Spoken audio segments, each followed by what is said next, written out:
Now, new research has revealed that 85% of Londoners could reconsider where they travel in 2024 due to a rise in extreme weather events, and an even greater number will take war zones and terror incidents into consideration.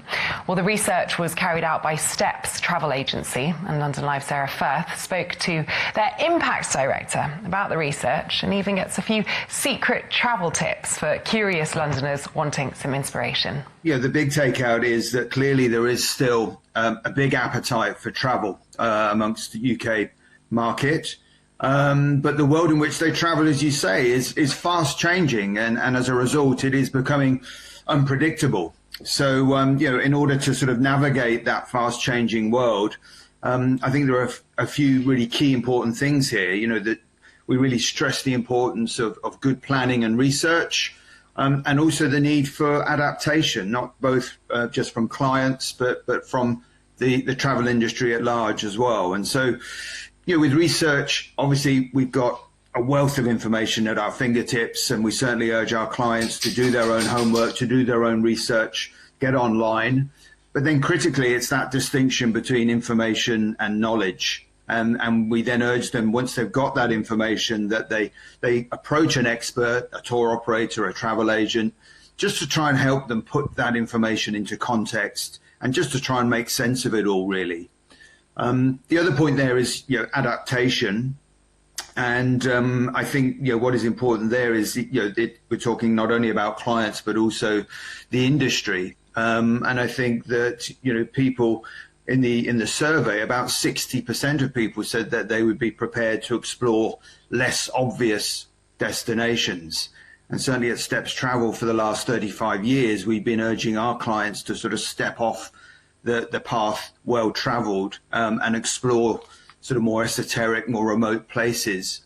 It was 2,000 adults surveyed. 91% of Brits said that geopolitical unrest in countries like Israel and Ukraine and surrounding nations, and then terrorist incidents in Belgium and France, have just totally made them rethink their travel destinations. So it's clear that a huge majority of Brits are feeling right now that they are perhaps shifting in their mind where they travel to. Is that something you've already seen in terms of the numbers looking at places you wouldn't usually see interest in travelling to? I mean, in terms of, alternative sort of destinations, I think, from Europe sort of point of view, not only are there sort of issues with sort of conflict on the ground and acts of terror, which, sadly can happen anywhere, but also you've got the issue of over-tourism as well. So I think it's critical, people seek the advice of the experts to know exactly where places are best avoided. And it might be that, you still stay in the same country. So, for example, Venice, is getting a lot of bad publicity at the moment. Well, you can still stay in Italy, but maybe just sort of travel further south to Puglia, or maybe sort of go over to Tuscany and go to Lucca, where there are fewer people. So the world's a big place. There are always plenty of good alternatives.